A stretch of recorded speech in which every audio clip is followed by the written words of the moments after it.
Hi, welcome to DEF CON. My name's Jenko Wong. I'd like to talk more about OAuth abuse. Arthur C. Clarke has a notable quote about advanced technology seeming to be like magic. And I think in the security industry, advanced attacks can also seem or appear to be magical as well. But I think in reality, taking the security professional's view, um, too often it's just that the technology is complex and confusing, and that really leads to a lot of room for abuse.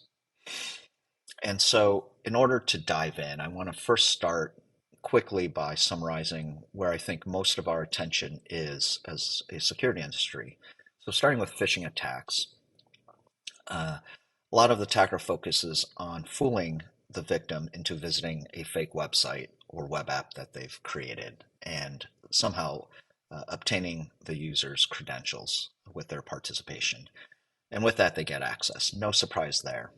Defensively, the focus then becomes a lot on filtering or detecting perhaps suspicious URLs or suspicious domains that um, are indicative of fake or suspicious websites.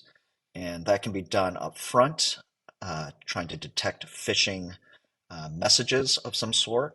That becomes a challenge. There's a lot of mediums, including mobile apps and various protocols besides email. It can also be done at the HTTP level, since these are HTTP URLs. And so after the victim responds, um, something like a web proxy could filter and try to detect suspicious domains and URLs and block it at that point. But again, different devices, including mobile, may make that a challenge to be in line. Besides preventative measures, we also tend to look at controls like MFA or policies and detect maybe something about the victim or user or the device or location, their IP or device they're using, and see if it's suspicious. If they don't provide MFA or can't, as a way to mitigate the original credential being stolen, sort of detect it in use, and if it's suspicious enough, try to block access. There is also the traditional approach of security operations, assuming access is given. How do we detect activity of a unauthorized user, and how do we actually remediate and revoke access? So I want to start with browser in the browser as a phishing attack that has come up maybe in popularity recently, although it's been around for several years. And I have a reference at the bottom. And Mr. Docs has some good code as well as demonstrations there. Um, and what it looks like is we may actually be visiting um, a real website. This is Canva, various design functionality. When you log in, you might be prompted for SSO or other ways to authenticate. And you're presented, in this case, if it's SSO, you might be presented with what appears to be the real Google login. This is an OAuth dialog being used for SSO. Everything looks legit, but in fact, here is where the attacker is doing something a little bit magical. Although the URL is the valid Google URL for OAuth, in fact, underneath, if we were looking at the wire, a different domain and URL is actually being presented to the user. And so if they enter their credential here, that it's uh, under control of the attacker and they obtain the credential. So the question is how does this happen, right? Um, and the key to the browser in the browser phish can be seen superficially if you move this pop-up dialog. You can see it cuts off, which strongly hints that it's a iframe or child window of sorts of the main browser window, which is typically not the case with a real OAuth dialog. So it's, from a user perspective, superficially, it's quite subtle. And how was this pulled off? Essentially, this is just a little bit of magical CSS in this page that recreates the actual OAuth dialog down to the icons, fake URL address bar, and so on. And the actual post underneath is a domain and URL under the attacker's control. So if we look at this architecturally, it is just another version of the old phishing attack. The attacker has created a fake website, probably registered that domain, tried to make it as real as possible, maybe an SSL cert. And the steps to attacking the victim are pretty much the same, as well as the end goal of obtaining username and password. The only thing that's different is it's been updated somewhat for maybe the more modern web, where the attacker's playing off of the OAuth authentication process, which is more popular in the last 5 years or so. But fundamentally underneath, at a protocol level, this actually isn't very different. But I raise it because it's relatively newer and popular. And because of that, because this is essentially a variation on the same old phishing attacks, a lot of the techniques defensively still apply because things haven't fundamentally changed. URL inspection up front, MFA, IP, device detection or policies when access is attempted, and then a bunch of logging detection and clear procedures to revoke credentials once detection has actually occurred. So let's move on and actually look at a different kind of phish called illicit consent grant. And a few years back, now it's running on 4 years or so, forgive my pronunciation, but Juswa Santasalo has a particular blog and good demonstration of this around Azure and Office 365. And borrowing some of the screenshots to show the flow, it still starts out with a phish. And of course, it doesn't have to be a straightforward email message. They certainly could use other phishing variations, including attachments that ultimately, when opened, execute or follow links. Ultimately, underneath,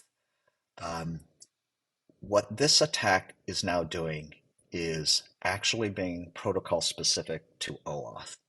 So here, if we were watching The Wire, we would see a URL that the victim is enticed to follow that is actually a valid domain and OAuth authentication authorization URL. And this is shown in this red box, and the parameters as well. So at this level, because of how OAuth is designed, there's very little information for URL filtering to detect. And we'll come back to that in a short moment. But just bear in mind that if software filters of any kind are picking this up, it's very hard to detect this as a phishing attack at this moment, because the OAuth is so decoupled that we're really looking at very simple payloads to valid domains and URLs of the OAuth identity provider, Microsoft in this case. If the victim proceeds and is fooled, they would be brought and presented with a real OAuth dialog login. And in this case, unlike the browser in the browser, this is valid. Nothing fishy here. They'd be prompted to log in, maybe do MFA, and as soon as they authenticate, they are presented with typically some kind of approval dialog that mentions what permissions this application, this OAuth application, which could be a website, and is requesting. And in this case, you see a bunch of email, OneNote, Microsoft type access. You see O365 access, which is a string title. In the OAuth world, whoever creates the application, in this case it's an attacker, they can pretty much specify anything, although there's some simple validation rules these days, and a lot of trademark names like Microsoft or Outlook are not allowed. But the point is, this is the user experience, and at this point, they can just hit OK or accept. At this moment, should they hit accept, here's where the user is owned. Uh, the attacker has created a fake OAuth app, and they don't get the username and password, but they do get the OAuth credential, the OAuth access token. And with that, they have full access via API calls to the resources in question, what was presented in the dialogue. So let's look at this and sort of recap what this is about, looking at an architectural diagram. So there's a couple key things to note that are different from traditional phishing attacks or credential attacks. In this case, the attacker, to pull this off in sort of step one in the top left, is focused on not creating fake websites that gather username and password. They are creating applications that are OAuth, playing with the OAuth protocol, and they're ultimately focused on obtaining OAuth tokens. OAuth is designed to keep the username and password secure because the user only enters that with the real identity provider. So the way OAuth phishing happens is an attacker creates a fake OAuth app. They phish the user in the sense that they request certain permissions on the user's resources. So this is a fake Office 365 app, some phish presented to the victim via URL, but the URL is a valid URL pointing to Microsoft identity provider. The user is redirected in their browser to Microsoft, and at this stage, you can imagine it's nearly impossible to know that this is a phishing attack at this stage because the victim is just basically going to a real Microsoft login. Anything on the wire looks pretty normal. There's not much information about the requesting app. There's an ID. We'll come back to that. But in step three, once the user authenticates and then is presented with that dialogue, and there's a small screenshot of what we looked at earlier, typically the attacker's asking for extra permissions here, more elevated permissions, if you will, than what Office 365 might ask, but they could also be narrow.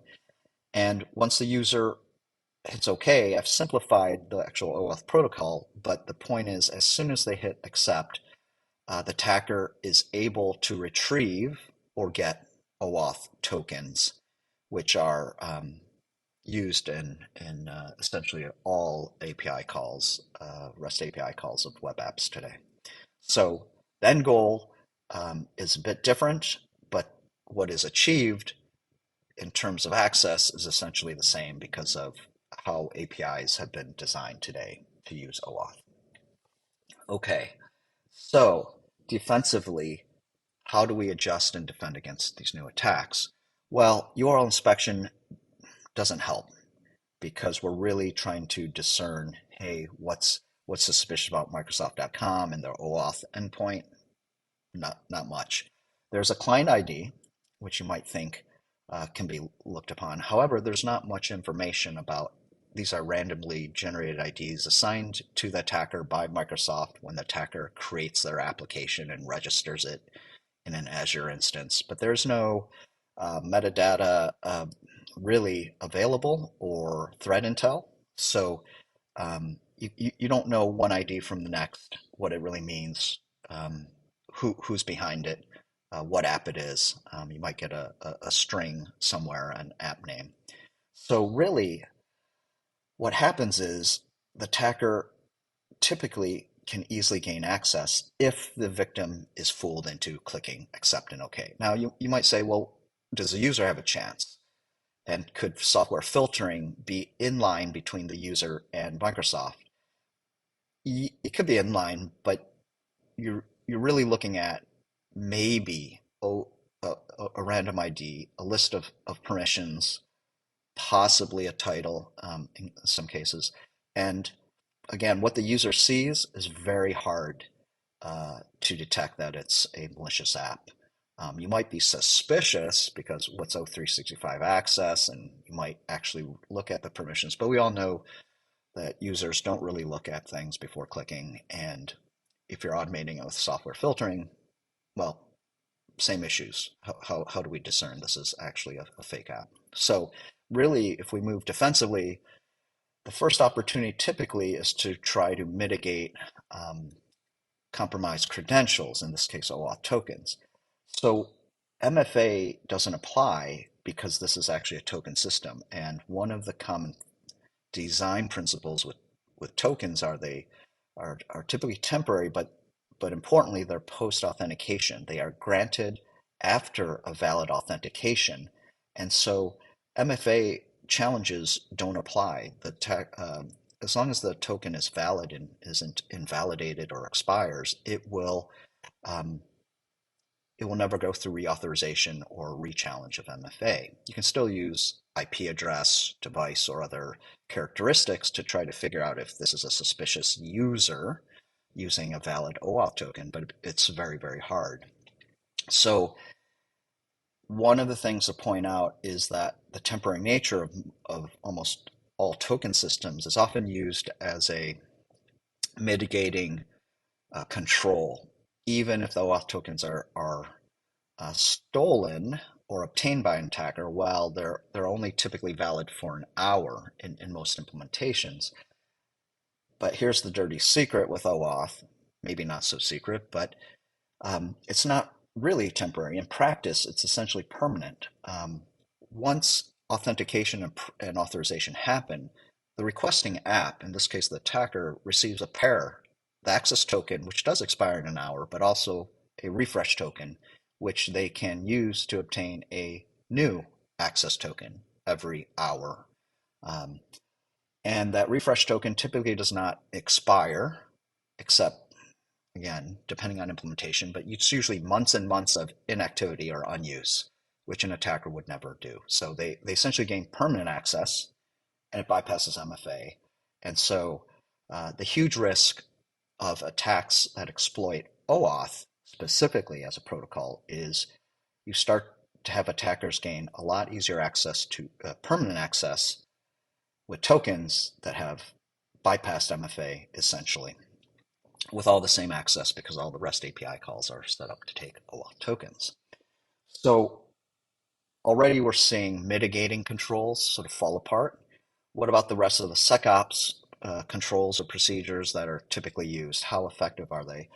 Unfortunately, OAuth is almost treated as a completely separate beast by most implementing vendors. So the logging is limited. It's not as detailed as normal credential or access actions by the user. So you get a lot more limited information. On top of that, revoking OAuth tokens, and you have to revoke the pair, the access token, the refresh token, is also challenging. It's not consistently implemented. Sometimes you can revoke one, sometimes the other. Sometimes it's not a clean API. It's a confusing console or GUI action. So you have to be really careful on the defensive side to understand the implications.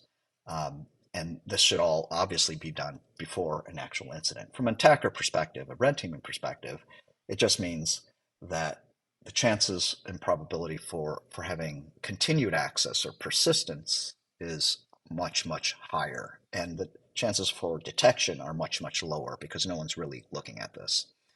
So keys to all of this: fake OAuth app, the authentication authorization step will appear valid and bypass URL inspection, and then the rest of the controls downstream tend to have challenges.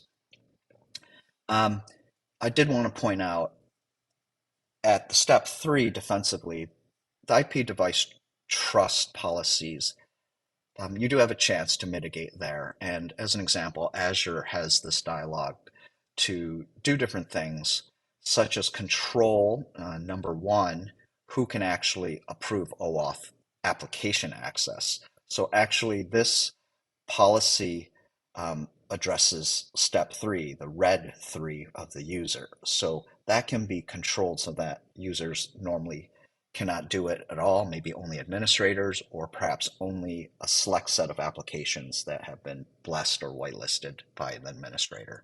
So that's pretty common.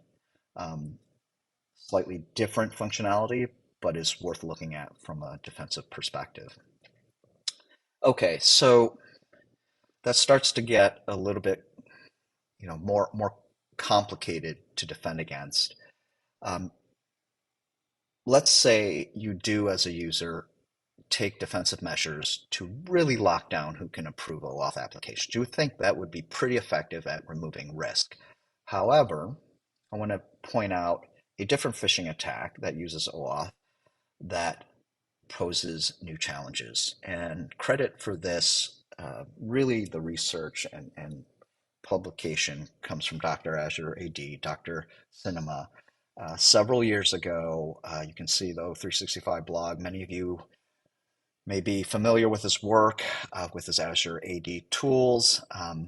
Fantastic stuff there. And there's been follow-on research sort of playing off of that. And I want to just go through quickly a demonstration that I pre-recorded utilizing one of the OAuth protocol flows called device code flow, which, just as a quick introduction, was designed to accommodate dumb devices like smart TVs.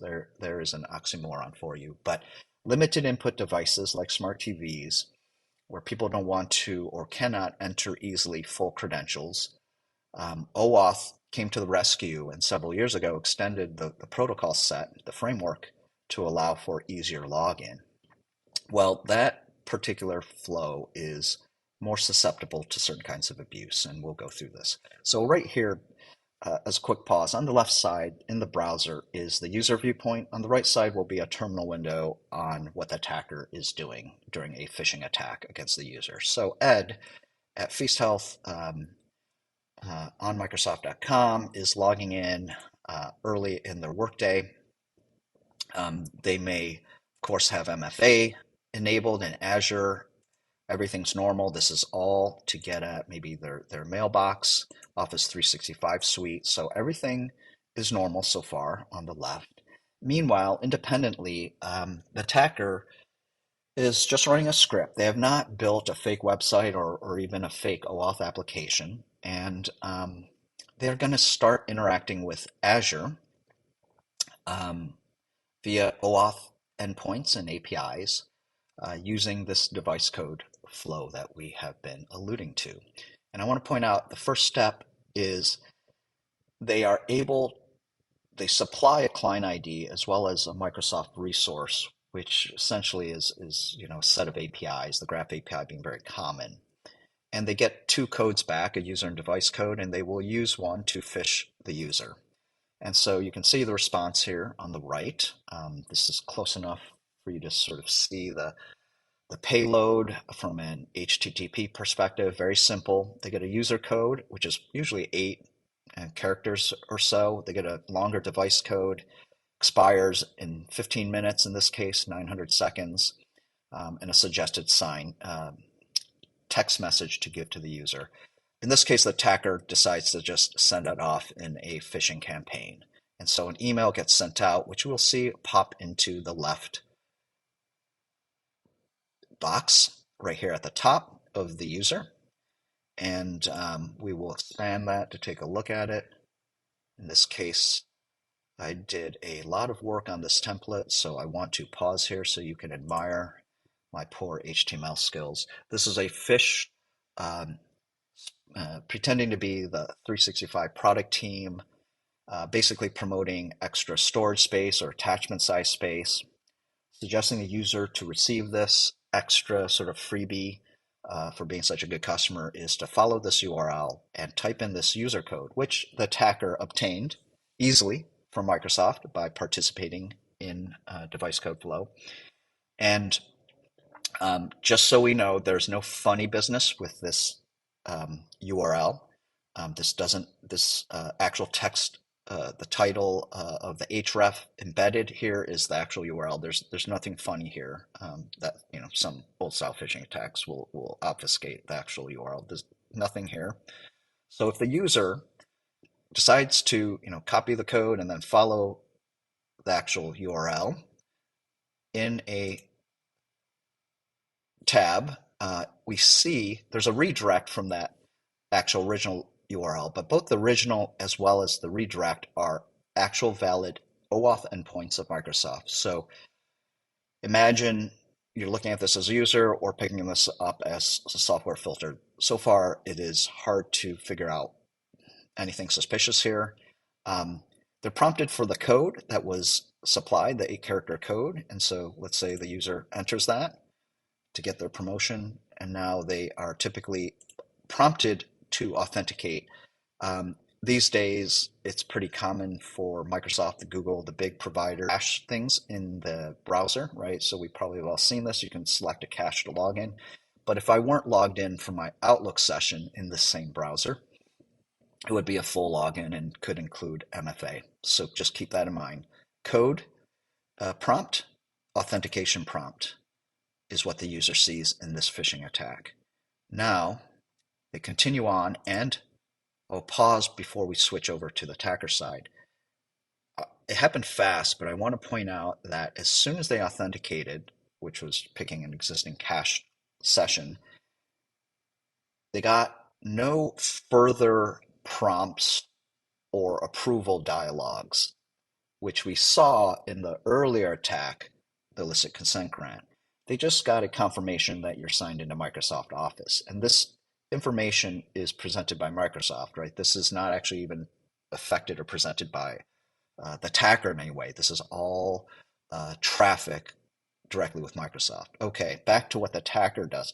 Well, the attacker in this OAuth flow is polling and asking Microsoft, has the user logged in? And if they have, please give me what I need to get their OAuth tokens. And so we will see quickly the actual post request to poll and ask Microsoft is presented here. Okay, and shortly after, it returns with a whole bunch of information. It actually returns with the access token here, this very long hexadecimal string or more, and scopes, which are the permissions associated with this access token, the resource which was requested originally, which is Graph API access. So think about that. The user authenticated, put in a code, attacker immediately gets credentials. And they can do this from anywhere with a simple little script, doing not much more than some curl calls. Okay, let's let this go through a little bit further and actually see what we can obtain or access with this. So the attacker can continue on. And one of the calls you can see at the bottom, I'll get that bar out of the way. The token can be used to enumerate AD users. That's what you can do with, among other things, with the Graph API. And so this little attacker script, the only thing I'm doing is having the user log into AD just so we can look side by side to validate, hey, 3 users were pulled by the attacker with the OAuth token. And there they are, David, Ed, and Sandra. And back in AD, if we go to users, we see 3 users in this actual AD instance. Now there's a second call again at the bottom, a little bit obscured, but certainly email and other Office 365 information can be obtained. That's also supported. And a printout of some of the header information shows 3 email messages. And right, if we go back to Outlook, or if you recall, there are 3 messages. In fact, the most recent one is the phishing email, right? Okay, so access to what the user can have access to within their own Outlook 365 is certainly available to the attacker. Now, here's where it becomes really interesting, okay? So far, we've shown a phishing attack with Outlook. We've shown a device code flow, which just lends itself to phishing because of these short codes that get presented to users. The attacker's in control. They initiate things. They get codes. They can send them off. But this access token, which was actually requested by the attacker, and what I didn't dwell on is an ID was an application ID was passed in the very beginning in step one of what the attacker did. And the ID was nothing associated with an attacker fake app. It was actually the Outlook 365 application ID. So jumping ahead two steps, anything that gets logged is going to look like user Ed doing Office 365. But where this becomes interesting is the attacker is now going to pivot, move laterally, and access all of Azure, at least what Ed can access in Azure. And the next step they do is use the refresh token they received to get a completely new access token with a different resource or set of APIs. Now it's Azure, not Graph API or Outlook 365. So now, and it so happens that Ed is a global admin in Azure. Now the attacker has a different access token, and they did this all without requiring any special secrets. They've essentially exchanged and gotten a new access token with different privileges. This is the pivot, and we can see that in the payload and response. And now the attacker, I'll let it run, can access Azure data. And what this call does, just enumerates Azure resources. So you can see a subscription, Azure subscription 1, back in the user's view in their Azure tab. The subscription, is Azure subscription 1. There are buckets, storage containers, and storage accounts, and actual objects on those. There's also various keys and compute instances, right? All of this shows that we now have full user access to Azure. Now, I'm going to pause this in the interest of time, move it forward to, let's look at how this happens. It's different now than the illicit consent grant. One, the attacker has less work to do and leaves less tracks. They don't create fake anything, no fake application code. In this case, they assume an existing application identity just by using a well-known public ID of Office 365. The user in this device code flow isn't presented even with an authorization dialog. That probably wouldn't have prevented the attack, but just notice that the user is presented with less information. So the attacker immediately gets access with an OAuth token. In terms of our mitigating controls, well, same thing applies, but it's worse. I mean, MFA doesn't apply.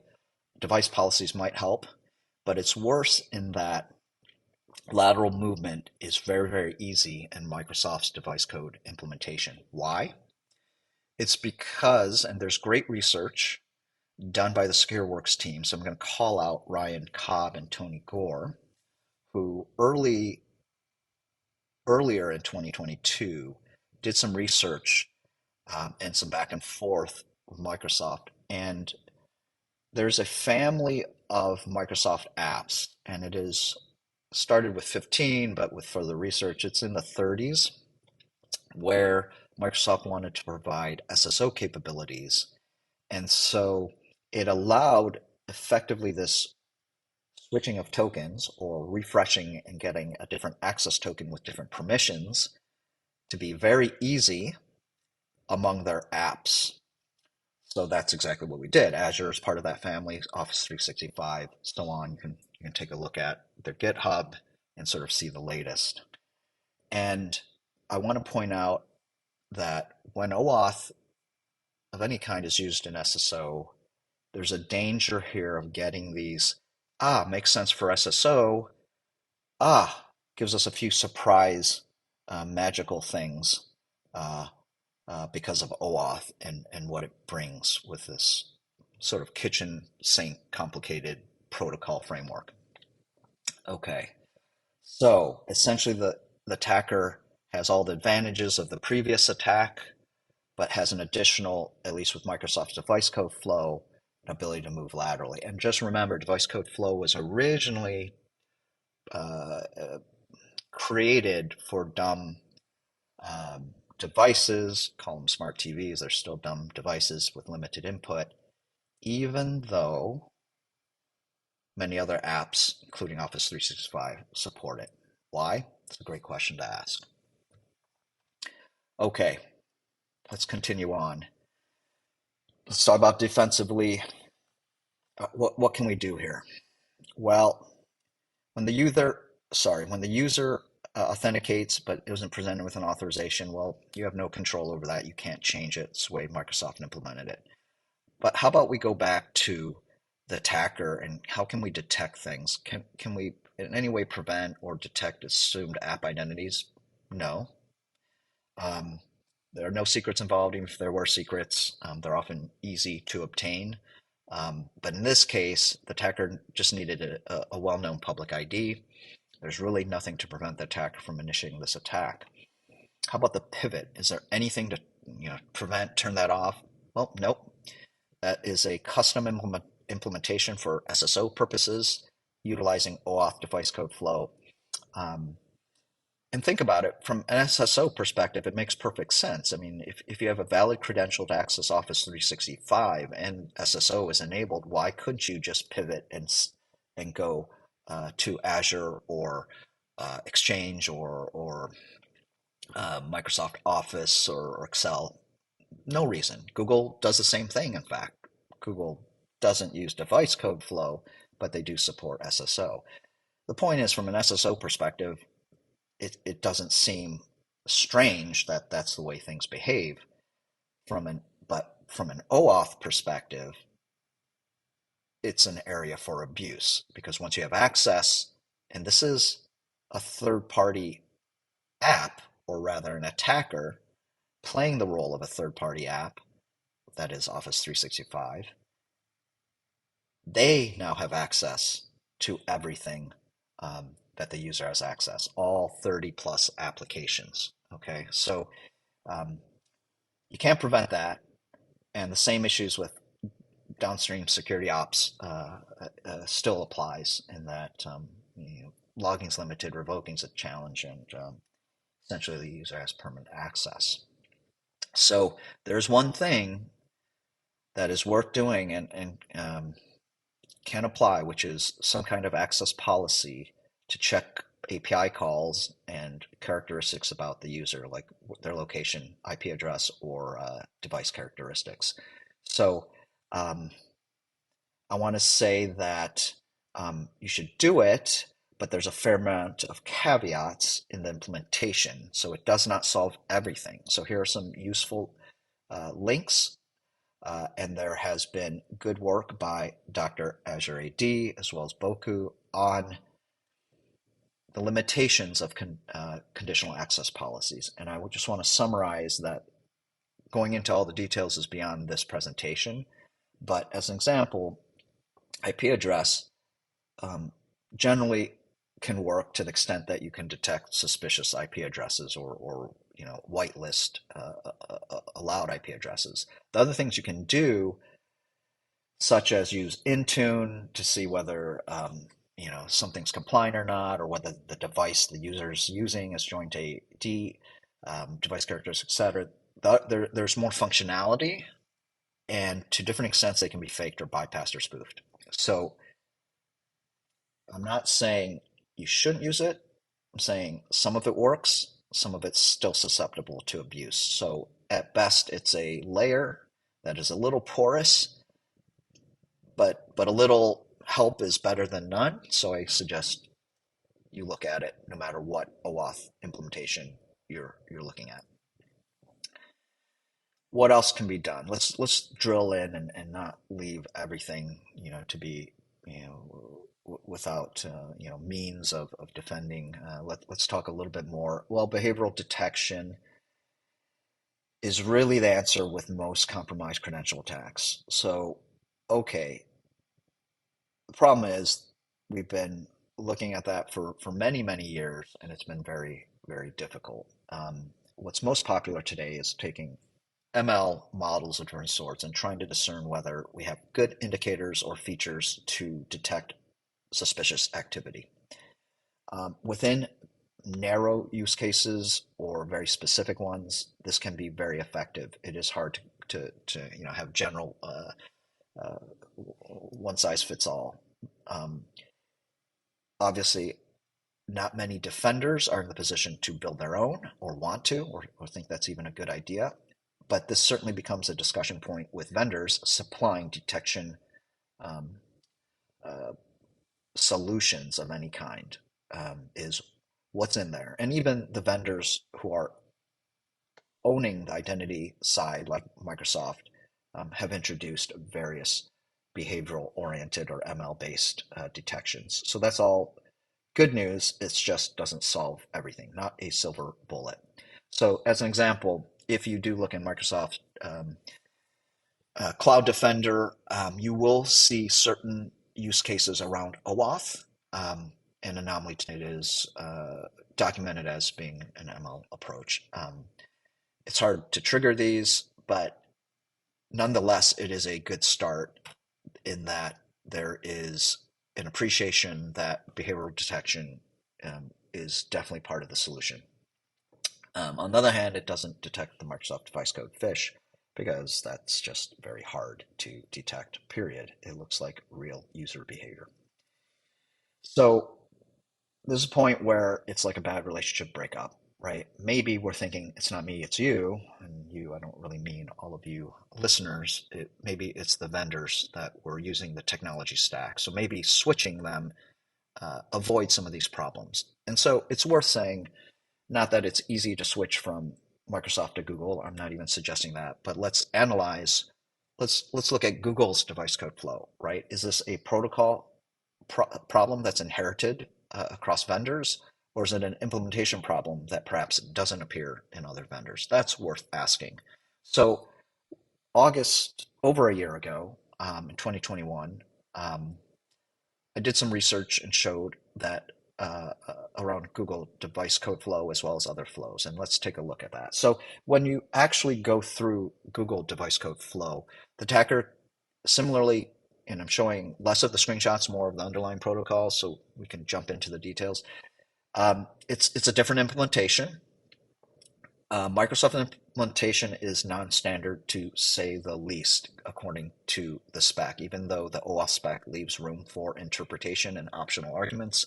One of the things with Microsoft device code implementation is the user, the application, or the attacker in the phishing attack does not have to present or ask for scopes up front. In Microsoft's implementation, they ask for resources, which are sets of APIs. The Google stuck closer to spec, and so the attacker or the app would request scopes. And Google does some upfront validation.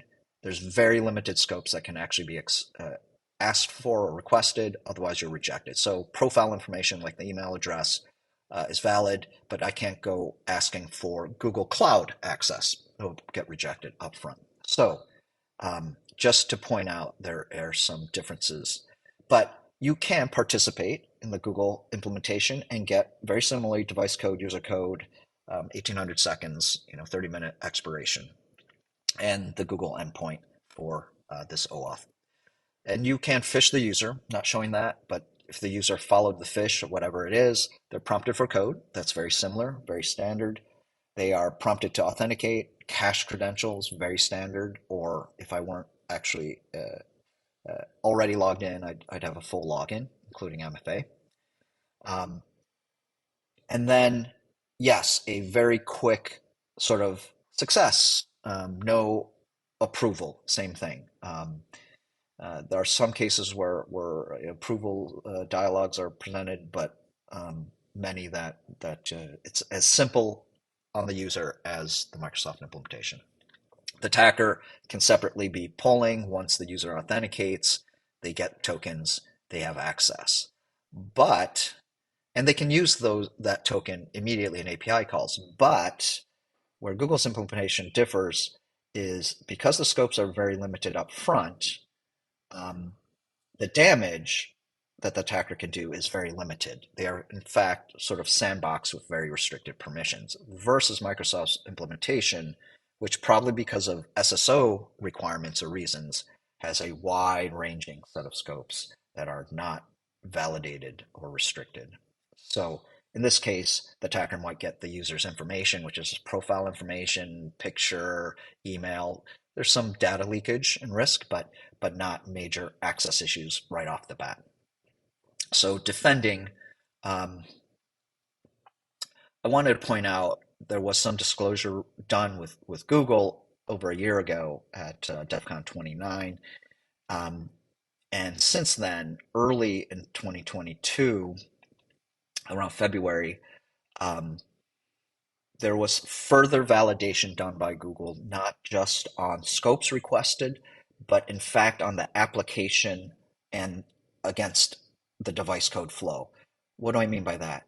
If you try to assume the identity of an existing application like Google CLI, which normally doesn't do device code flow, and you try to start a device code flow as a attacker, you would get an error message, which you can see, hey, only clients of type this and that can use this flow. And if you step 8 steps back, when you create an OAuth application and register with the identity provider, Google or Microsoft, you typically have to pre-disclose or disclose up front what scopes you support, what permissions you will ever ask for, the superset, as well as how to contact the app, to give tokens or codes to get tokens. You supply a URL, and you have to identify what flow you want to support.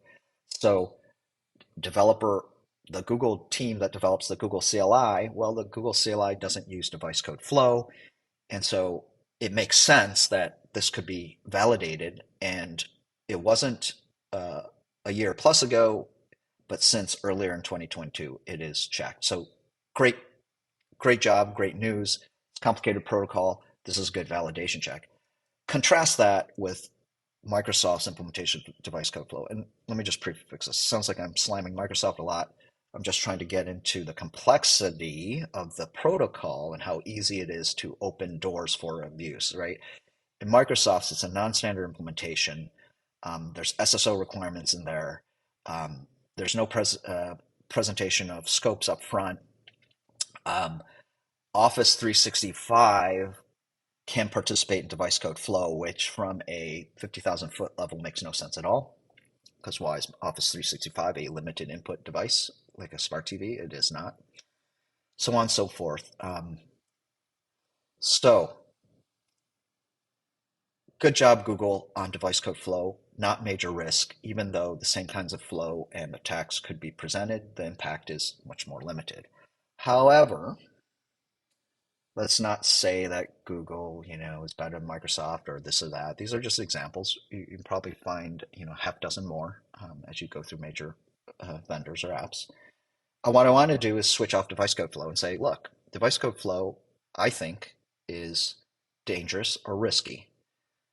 So are we safe if we encounter, as a user, if we use apps that don't use device code flow? That'd be a natural thing to sort of say. Oh, and you might also be asking, well, what about Google? Is Google just better at implementing things? So I wanted to switch it up and say, well, let's look at a different flow called the authorization code grant. It's a bad name, but it's the main common flow of OAuth that is used predominantly through the public web. Shopping cart, uh, that's the app, requests access to your PayPal account. There's an OAuth dialog. You log into PayPal, you hit approve. That app never gets your username and password for PayPal, but they do get an OAuth token and to actually get payment, and away things go. Okay, so let's look at Google's implementation. And OOB is out of band. And at the point a year plus ago, this introduced risk. And so the way it would be carried out ends up to the user being very similar, but let me explain a few differences. So shares some characteristics with traditional phishing. The attacker actually creates a website, so there's a little bit of work, a little bit of maybe leaving some tracks. In this case, it is presenting a promotion. Hey, join Google's Cloud's customer group. You get all these benefits. In the email I sent you, a special invite code, please plug it in. I'm not showing the email, I'm jumping ahead. Um, if the user types in the right code, um, they'll go through an actual authentication step. They will get perhaps a dialog that says, hey, Google Cloud SDK wants to access your account. In this case, the attacker is impersonating or assuming the identity of the Google CLI, which is titled the Google Cloud SDK. That includes the CLI. You can see all of this is really confusing, but the user can actually log in. So, sorry, let me just describe that flow a little clearer. It's slightly different than the device code flow. I'm presenting a real URL for Google for the user to go to log in. I'm telling them they'll get the code after they log in, and they should copy and paste it back to this website. Okay, so the fact that this is an attacker website does mean there's a chance to catch and detect this sort of like traditional phishing. Detecting suspicious things here while the user is authenticating is still very hard because it's real Google domain and URL. You can see that after login, the user will get a code. It's longer, but there's a copy paste icon. And I also want to point out this has been closed. I'm jumping ahead by Google as a risk, but in 2021, this existed. So the user copies and pastes that code back. And once they hit submit, um, the attacker gets that code because they control this website and they are able to get OAuth tokens. Um, and underneath, um, the I'm showing the attacker using, you can actually see the curl command. It's using the ID of the Google Cloud uh, CLI or SDK. It's using a well-known secret as well from that CLI, the code that the user copy and pasted back. And there's some scopes, including Cloud Platform, which is all of Google Cloud Access. The redirect URI is sort of Google's variation. It just means the user's involved in a copy paste of codes between Google and the app requesting. Um, that's really the danger and risk is involving the user in anything. But you can see ultimately at the bottom in blue, access token, refresh token, pretty wide ranging scope is given to the user, to the attacker, sorry, in this case. And that can be used for real API calls to Google Cloud, get all the storage objects, buckets, so on and so forth. Complicated, confused? Yeah, it is. So before February 2022, this is what happened underneath that sort of exposed Google to more risk, or rather users using Google to more risk, is if someone phished them. So what happens? So the Google CLI, normally if you launch it locally on the desktop or laptop that you're working off of, and that has a browser and a windowing system installed, normally that will immediately redirect you to a browser. You log in with Google, um, and redirected transparently are things like codes and tokens. And that's how you authenticate your Google CLI with OAuth. However, you may be remoted into a SSH or into a remote computing or VM or host, and in that case, it can't launch a browser. Um, and so you can use command line options that will go through a different flow. And so in this case, it outputs a very long URL, which you would then copy and paste back to your actual local device that has a browser. And you would go through the authentication, and then you would get this copy and paste code, which we saw in the attack. I'm just showing the valid flow and use of this, and you would copy and paste it back to the app, which gives you this prompt.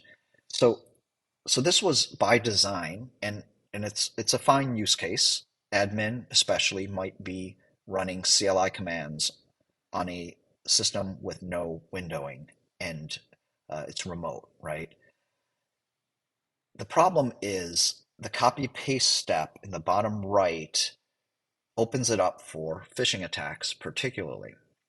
So in this case, the attacker can assume identity of the Google CLI, just has to know the ID and secret.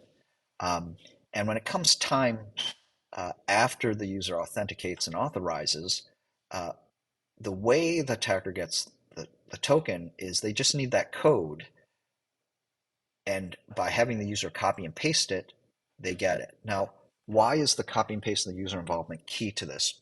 Well, if we didn't use that variation, normally what happens on the public internet is a direct communication between um, Google, the identity provider, passing a code to the app, the valid app.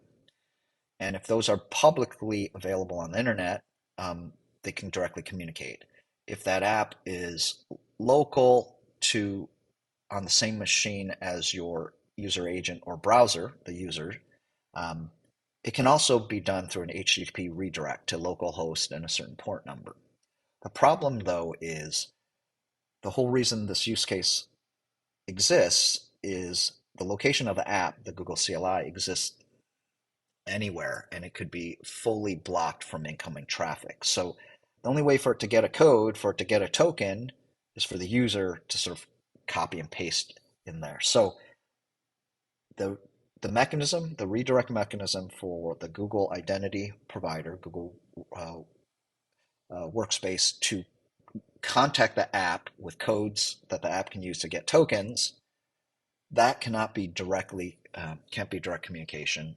That's why copy and paste was introduced by Google, um, but it opened the door for phishing attacks.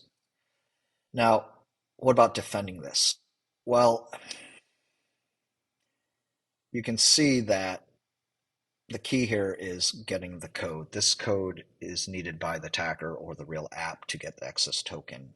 It's still hard to prevent this, but this is all pre version 3.7.2 of the SDK, so this is all in before February 2022. Um, Google did take measures, likely in response to our disclosure in 2021, and essentially they took away this OOB copy paste. There's still copy and pasting, but it's really, without getting into details, it's a really long, obscure, URLs. So it's much harder to fish with that because it's a lot harder to fool a user into thinking like this full-blown long URL is actually a code of any sort. But um, it's still possible. It all depends, right? Some users ultimately are going to do things, but a lot of the risk is removed by removing the copy paste part of the user, what the OOB variation. In fact, the whole OOB thing will be deprecated um, in various stages, and as of late 2022, should not exist. There'll be warnings, and then it will be removed. So ultimately, before we go on, this was a very good um, response. Ultimately, you can see, or you might notice that what the user experiences is more complicated because, boy, when they go through this process, they're copying around longer strings of characters and URLs, and it's definitely um, a less usable friendly process. However, we gain by the security of the overall system and protocol. So the lesson here is that even with the most common tested protocol, some of the implementation or customizations, in this case, an extension to the redirection URL, can cause problems or at least increase risk. So I want to talk quickly about a completely different attack, uh, which was documented by Samuda in May of 2022, URL up in the top left, and Malwarebytes did a summary there. And I'm going to try to do this justice, although it's not fully documented. But Samuda did some really good work and seems to be an expert at Facebook takeover bugs and bug bounties. So he got a good bounty off of this. And I want to show how complex chaining of attacks with traditional web vulnerabilities and identity protocols like OAuth or SSO protocols can lead to further abuse. So there were three sort of interacting call them issues that by themselves may not have alarmed anybody, even if you knew them beforehand, but together resulted in a big Facebook takeover risk. So essentially, Facebook.com um, has a sandbox at a completely different domain, and a sandbox developer area to play with. Um, Salesforce has it. There's good reasons for certain apps that allow, at a minimum, HTML homepage or dashboard customization for there to be a developer sandbox where you can customize the HTML as well as the script. Normally, those are sort of non-production areas to play with. So even though by uploading your own HTML, CSS, an attacker could do the same and upload and try to get users to go there, the risk is pretty contained, right? Because I have to convince someone to go to my attacker account at Facebook sandbox sbx.com, and that's no different than me creating my own website, right? So that doesn't really change the risk profile. But number one is there's an existence of the sandbox, and that top arrow shows that obviously allows attacker to upload code that can lead to cross-site scripting or request forgery attacks. The kicker of where the risk of that becomes less contained or intermixed with production is that there's actually a trust relationship of sorts between Facebook, the production site, and its sandbox. The reasons were apparently, according to Samuda, it was in order, for whatever reason, the sandbox hosted a CAPTCHA iframe that was used during account reset flows. Meaning, if you had to reset your password in Facebook.com, it would redirect you via an iframe to the sandbox domain where the CAPTCHA would be presented. Okay, that by itself wasn't horrible. Um, that's just sort of cross-domain issues cropping up. Really, though, there was trust relationship and data leakage in the sense that while you're in the state of reset, if you hit try to access Facebook.com URLs, it would redirect you still to the CAPTCHA, basically saying, no, wait, you have to clean up your account first. You can't just access Facebook.com URLs. But there would be data leakage in that the referrer would get passed along to the sandbox as a parameter, a get parameter. So now you can see that potential URL information of things hitting Facebook.com can end up on the sandbox side.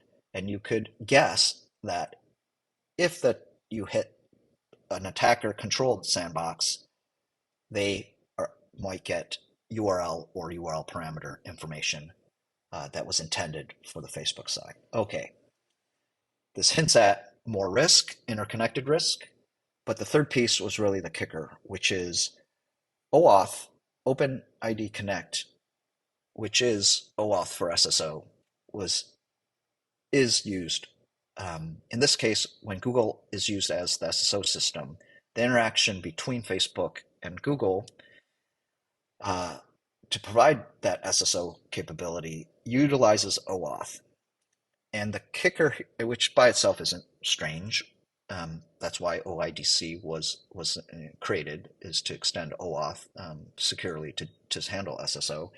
But while in this password reset state, this checkpoint state, OAuth tokens can be caused to be sent from the identity provider Google back to Facebook.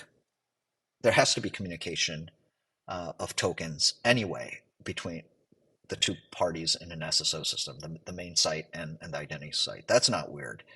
But when coupled with these other two issues, you can start to think that the OAuth token, if it's sent in a URL, because OAuth all works over HTTP, that maybe that could be leaked through to the sandbox. And if it's the right sandbox controlled by an attacker, the attacker now has an OAuth token. So the full complicated flow, I will, in the interest of time and sanity, not go through because it's complicated. But I want to point out what I've numbered are the rough steps that Samuda went through which is as an attacker, you can create some cross-site scripting and request forgery code and put it up in a sandbox. You can then direct the user to go visit that. Um, and that code, a lot of things. It can set Facebook or the user into the right Facebook reset or checkpoint state, request an OAuth token, get that token sent to Facebook.com, forwarded on back to the attacker's um, sandbox. And from there, they can extract it. It's extremely complicated and advanced, but it shows how three different sort of less than ideal security designs can be pieced together, and the sum total is much, much more than the individual ones from a risk perspective. And we've been talking a ton about phishing, and I want to make sure that people understand that this is not just phishing risk. OAuth tokens, any kind of hijacking or theft um, is a risk area. So in general, think about credential attacks, right? So um, a while back, I had talked about via blog posts about various not so obvious uses of OAuth. And once OAuth is used, tokens exist. If tokens exist and are cached anywhere, those are areas for abuse. So I want to quickly point out a very different non-phishing example, right? So not to pick on any particular vendor, almost all vendors, once you have a CLI as an example, um, and it speaks OAuth because that's what the vendor uses across the board, it will have to cache OAuth tokens, and they are often cached in clear text. So if you can gain access to the system where the CLI is installed, well, you have access easily to cache tokens, which in the OAuth world, remember, are essentially permanent, bypass MFAs, hard to deal with, so on and so forth. So that's sort of obvious once you think about it. You're like, okay, great, fine. If these are endpoints of users, the typical response by everyone is, well, of course, once you gain access to the user's endpoint, you have access to everything. So whatever, it's they can do everything, including gain access to credentials like OAuth tokens. However, there are the hidden uses of OAuth, and so if you dig deeper in the cloud implementations, the general cloud providers, you find that wow, almost all of them provide a easy to use. Well, one, they provide virtual machines, so compute engines where often cloud tools and SCLIs are installed. Okay, that's another area to worry about, and people vendors tend to be more lax once you're within the walls of the cloud, right? There's this idea, well, you had to gain access through our very, very restrictive IAM system, and once you do, then well, of course you can do damage. But the point is, did anyone think that there's a whole bunch of cached tokens? Well, cloud world, AWS included, Microsoft, Google, so on and so forth. Yeah, compute engines become an area that can be exploited. Um, Without even talking about that, I neglected to mention, I want to mention service accounts. Okay, you're talking about permanent running code.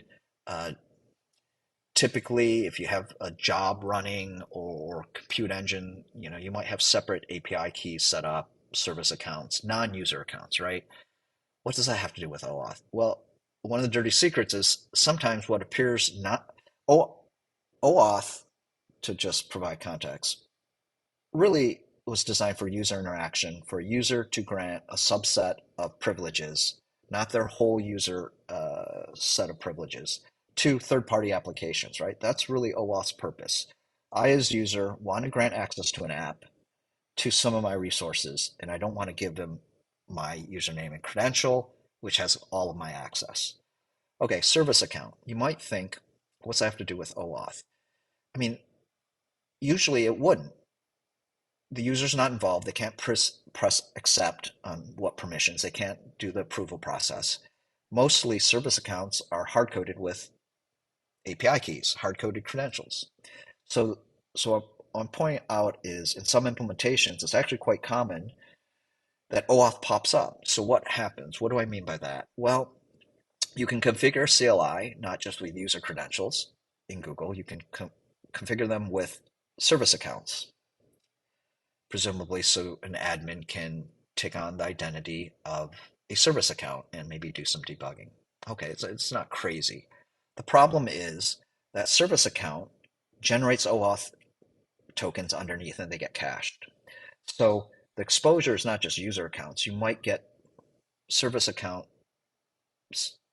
access also exposed through this caching of tokens in CLI. So that anything that's hidden and not explicit becomes a risk area, and the access is typically wider than you would think than just user account access. You could find service accounts.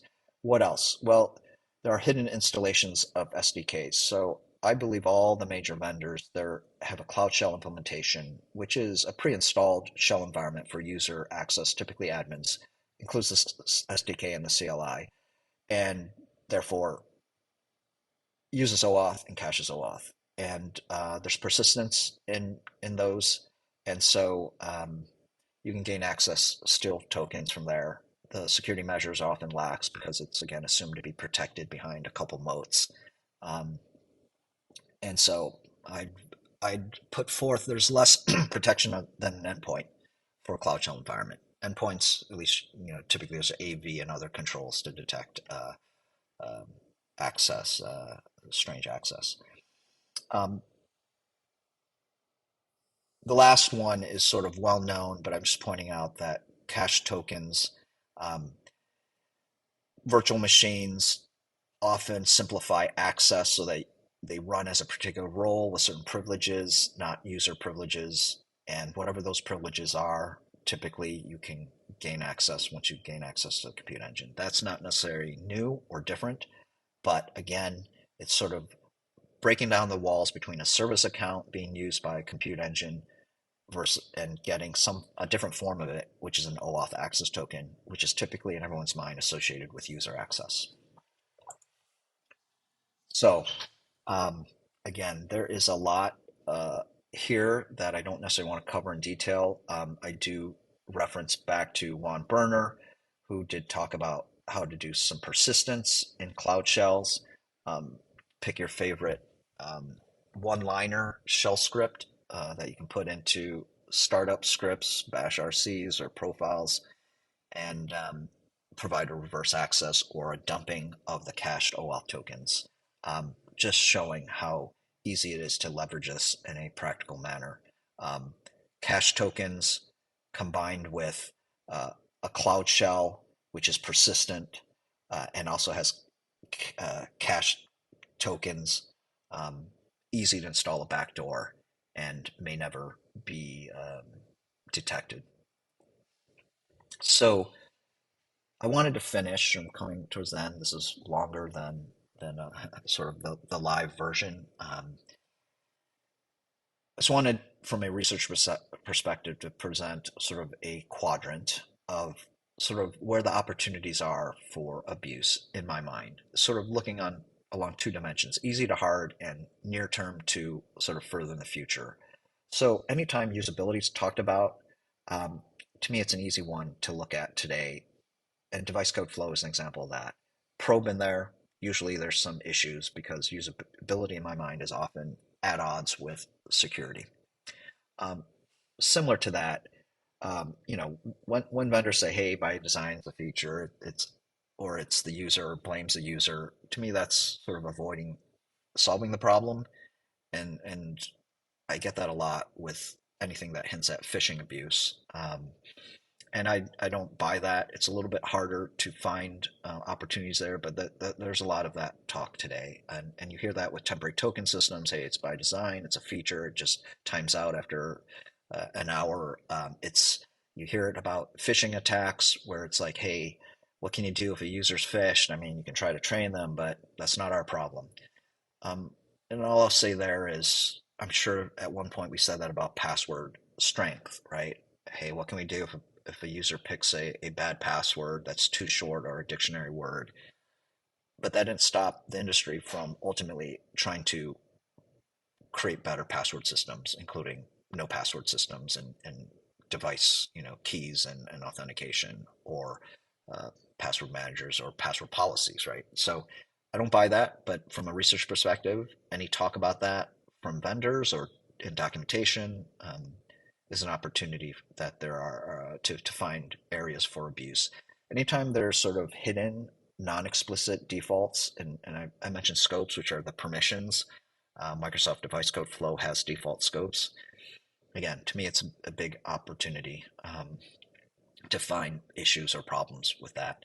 Um, Inconsistencies or differences among vendor implementations. So that could be code flow versus Microsoft Device Code Flow. Inconsistencies could be, hey, Microsoft or Google, I treat my own apps differently than other third-party apps. And we saw that with SSO, Device Code Flow implementation by Microsoft.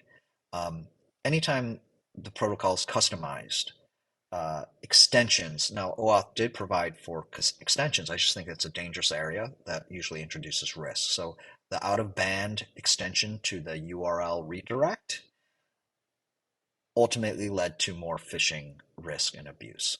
The fact that there's no approvals, and even if approvals are optional and left to the vendor, it's a warning sign. Anything that's undocumented. A family of client IDs is really the work done by SecureWorks about the SSO Microsoft apps and their IDs that are treated as SSO, and therefore at an OAuth level you can obtain a new OAuth token without any further authentication.